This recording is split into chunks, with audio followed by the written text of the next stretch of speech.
This Hispanic, yeah, it's a part of my history. It's part of giving back to the community and helping our community remember where they come from. Because we're in the metropolitan of Vancouver. First piece is that when we leave reserves or residential schools, is our culture. Our culture stays. We leave it behind. And the old people used to say, we can't forget. We'll never forget. In Ottawa, at the TRC, and they came out with the 94 recommendations, and they said, and I kind of read the pieces of it, and they said the churches have to do their piece. The vision came from Kelvin B., who's a Quaka elder, who's a member here of the church. It came from coffee, he and Father Matthew. So they had coffee and talked about this, and then they brought it to me, and I said, okay, let's do it. The feast did not start as two institutions talking to each other. It wasn't an Aboriginal organization and a church organization, having a formal meeting or something. It began with a friendship between a residential school survivor and a priest.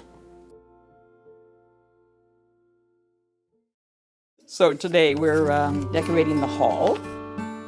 We're so fortunate to have Nicole and her team of volunteers from the Cultural Sharing Program at the Carnegie Community Center, which is just a couple of blocks away. Nicole is Haida, and many of the people are from various nations. So they're setting up the hall. They're decorating the tables, they're putting out the candles, they're putting out the cedar, they're putting out the banners. This is an event that's both Indigenous and church. So she's putting out the church banners as well as all the drums and blankets that have been made by the Cultural Sharing Group. They're being hung on the walls as we speak. My participation, trying to make it almost feel as if it's a big house, so it's very West Coast style, the decorating that we're doing. It could be very different from different feasts across Canada. Each nation has a different decorating style. But I've gone for the West Coast because that's what I know, because my family's from Haida Gwaii, and I've participated in many big house style feasts. This is an Indigenous ceremony that's done the first time that the church is asking residential school survivors to sit down and have a conversation over a meal with us. Not tell me your story and, oh, isn't that terrible?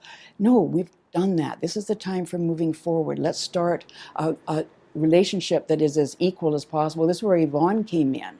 Yvonne Rigsby-Jones, who is with the Reconciliation Canada. She's a fabulous facilitator.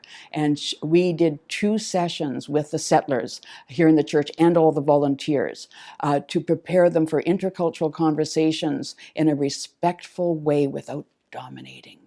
Once people know the truth and know what happened, and know that it's really very wounded, hurt people that live, for instance, in the downtown Eastside, that their addiction is probably to cover horrendous pain and dreadful things that were done to them. I've been part of those from the beginning, so I have been coming to St. James Church for 38 years, so I'm a lifer at St. James, and so the elder spoke to us saying he'd like to honor our residents and survivors, and that's how it germinated. That the community got together to support his wish that we have a celebration, not a grieving kind of ceremony, but an actual celebration of the two worlds getting together. As we were approaching a few months ago, I started to panic to a certain extent. And at a meeting that we had, I raised it, how many survivors are really going to come to this thing? How many are planning to come? And we were sitting around a table, and I was clearly anxious. And Jerry Adams, one of the, a longtime member of this parish and an Aboriginal leader in our community, said, "Father Matthew, it's going to be okay. We will come. The word is out, and we will come, and you don't have to worry about it."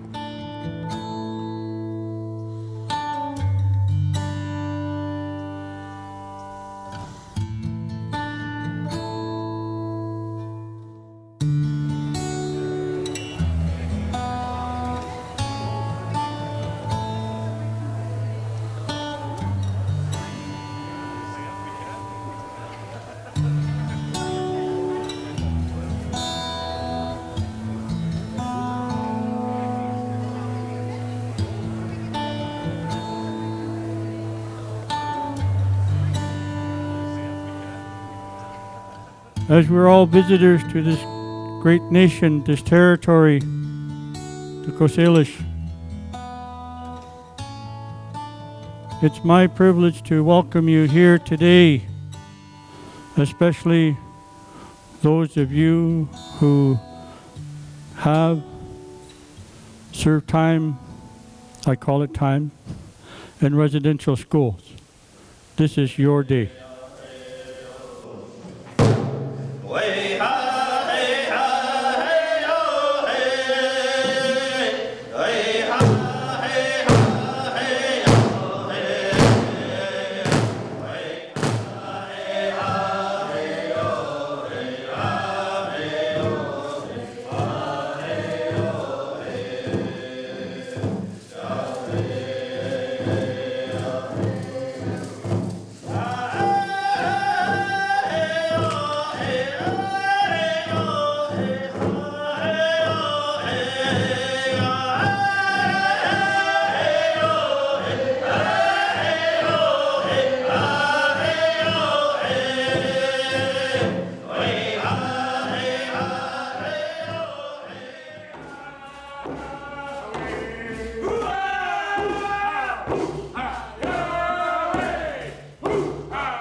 We're here this afternoon with a special purpose: to honour all survivors of the residential schools, those who returned home and those who did not. So first, to all survivors, welcome. Although we are here to honour you, you in fact honour us with your presence. Thank you for coming.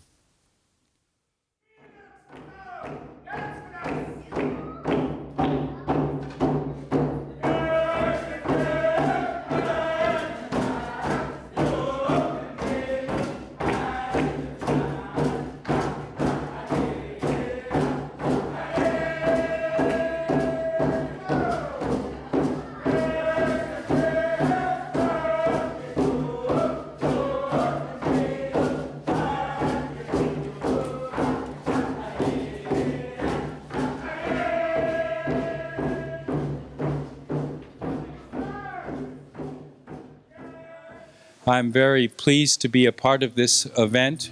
I've been looking forward to it for quite a long time. I'm the grandson of a residential school survivor, and in that way, this is a very personal event for me, a very important one for me. I want to thank you very, very much for including me, including my family in this gathering. I'm very, very blessed to be a part of it. Thank you very much. The people that stand behind me, part of the board of directors, I guess you would call it, Pat, and all the people that work hard in this church 24/7 to make it run the way it does, just like a business. The difference is they're here to help us. Our people are hurting out there, and this team here in this church right now do that work outside the doors. Not just in the big great hall that's next door to us, their church, but also the church on the street. This is the team. Thank you.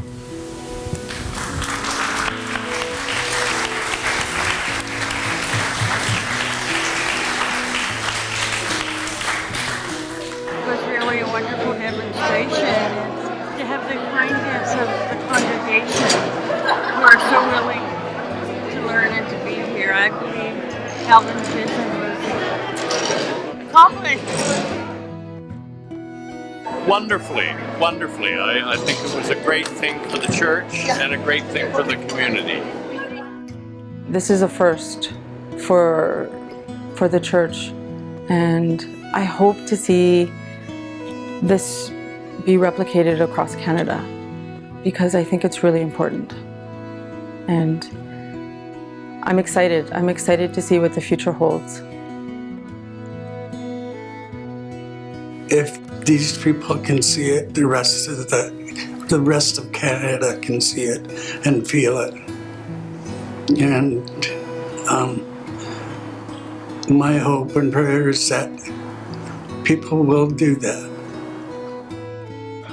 If we can find ways to love each other, respect each other, hold each other up and celebrate each other, we're on the way to reconciliation. Of course, it means a lot of other things. When it comes to our relationships, Aboriginal, non-Aboriginal, there are specific things that we ought to be doing, but it always starts with transforming our relationships. And the only way that's ever going to happen is if we Canadians and Aboriginal people have a dialogue that creates deep understanding. We share our histories together, our hopes and our dreams and our aspirations, and we discover that there's a common humanity here that will begin to bind us as we find steps to reconciliation.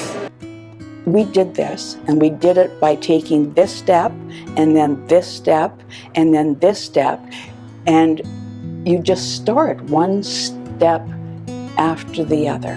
My hope is that this will spread. This is a beginning. This is St. James has started something to celebrate as opposed to try to fix the problem. We can't fix it. We can work with it and we can have fun. We can start playing together. I think that's what we need to do. We believe the kinds of relationships that we build today as Canadians, not just Indigenous people, not just non-Indigenous people, but everybody all together, the kinds of relationships that we form today are going to impact our children. They're watching.